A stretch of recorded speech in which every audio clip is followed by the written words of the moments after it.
After months of lockdown, public life is returning in Great Britain. Pubs are allowed to serve beer outdoors again. However, it is controversial whether a vaccination or corona test will soon be required to participate in social life, because identification is generally a horror for many British people. The temperature in London was freezing on Monday morning, and yet there was more than a hint of spring awakening in the air. Swimming pools, fitness centers, but also colorful street markets, fashion boutiques, and department stores opened their doors for the first time after months of the lockdown. In front of a trendy shoe shop in East London, a long line of impatient youngsters could be seen early in the morning. The owner of a hairdresser said he was fully booked for the next 10 days. For the first time since December, restaurants, cafes, and pubs are allowed to welcome guests again, but only at tables outside. Bars without a garden or roof terrace demonstrated the art of improvisation. In the Soho nightlife district, streets are closed to traffic in order to create space for terraces following the Mediterranean model. By noon, innkeepers all over London had set up small tables and chairs and sometimes rain canopies and heat lamps to make their guests' stay at the first pint in months as pleasant as possible. Two customers on the terrace of the commercial tavern in the East End laughingly spoke of a feeling of freedom while they were having lunch. Since the English coronavirus variant led to an explosion in the number of infections shortly before Christmas, there has been a strict lockdown in Great Britain. The restrictions and the immunization program were not without effect. Across the country, a good 32 of the 66 million British people have now received at least one vaccine dose, and the number of corona cases has fallen to the level of last September. While the third corona wave is rolling over the European continent, the most important step so far in the government's cautious opening strategy took place in England on Monday. The mood of optimism was clouded by the state mourning following the death of Prince Philip on Friday.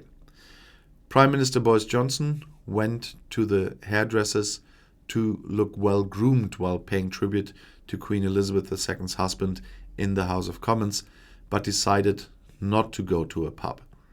Politically, the Prime Minister is in high gear thanks to the successful vaccination program, even if, according to the tabloids, he's proceeding too cautiously in easing the lockdown.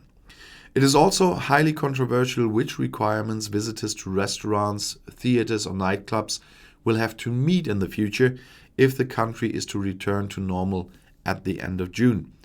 In particular, the prospect of only being allowed to enter a pub with a vaccination pass is causing heated debates in the comment columns and on social media, although the government has not yet presented any definite plans for this. They consciously no longer speak of vaccination certificates, but of COVID status certificates. Specifically, it should be about ID cards on the mobile phone in which corona vaccinations, but also results of recently completed tests or proof of immunity from a recent COVID-19 infection would be recorded. In the future, anyone who can prove that they are not contagious could only go to a football game or a play or a nightclub. Pubs are national cultural heritage sites in the UK, which is why Johnson recently assured that a pass is not required to visit a pub. However, the government's written documents by no means rule this out. This means that owners of restaurants and shops could soon be faced with a choice of either only admitting customers with COVID certificates or welcoming fewer guests due to social distancing. But there's so much resistance in Parliament that it is unclear whether the vaccination passports would find a majority. The Labour opposition senses discrimination, and a strong group of libertarian backbenchers within Johnson's Conservatives warns of a horror scenario of a checkpoint Britain.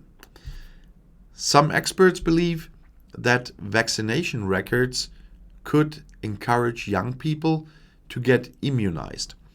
Others object that the certificates threaten to reinforce the fears of conspiracy theorists and fuel skepticism about vaccinations. Politically, the issue is also explosive in that it affects the principles of the relationship between citizens and the state. Great Britain, for example, has no identity cards, as these are considered to be deeply un-British. When former Prime Minister Tony Blair wanted to introduce identity cards with biometric data, he was met with a wave of protest. The journalist at the time, Boris Johnson, wrote in 2004 that as a free-born Englishman, he would rather eat such a card than use it to identify himself to a law enforcement officer. More important than his old comments for the Prime Minister today, however, is the mood in the population. According to a new survey, 61% of Britons support the introduction of vaccination cards if they can reduce social distancing measures. So, as a German, I must say, I have an ID card since I was 16. That's the age when you start to have one if you don't want to travel earlier. And I have no problem with this. It has a lot of advantages. I know how many British feel about this, but still I see the advantages of it. One advantage is that because of that, in combination with the card, you always have to register where you live. And so we do find people that are not registered and not since January 1st legally here. So that is quite an advantage of that as well. And the ID cards have never been a problem for me. And there's just one misunderstanding here. You have to own one. You don't have to carry it around with you all the time. That is a myth. The law only states you have to own one.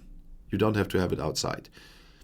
Except when you're driving a car, then your driving license is only valid in combination with that one. That's an exception. But generally, it's a myth that you always have to carry it around. You don't have to, except for special cases. If you don't have it, and if you are in trouble with the police, well, then you will have to join them for the precinct so they can check your identity. But in all other cases, it doesn't matter. So I'm looking forward to that discussion in the future. I have different problems with the vaccination cards because of the priorities that were set here in Germany.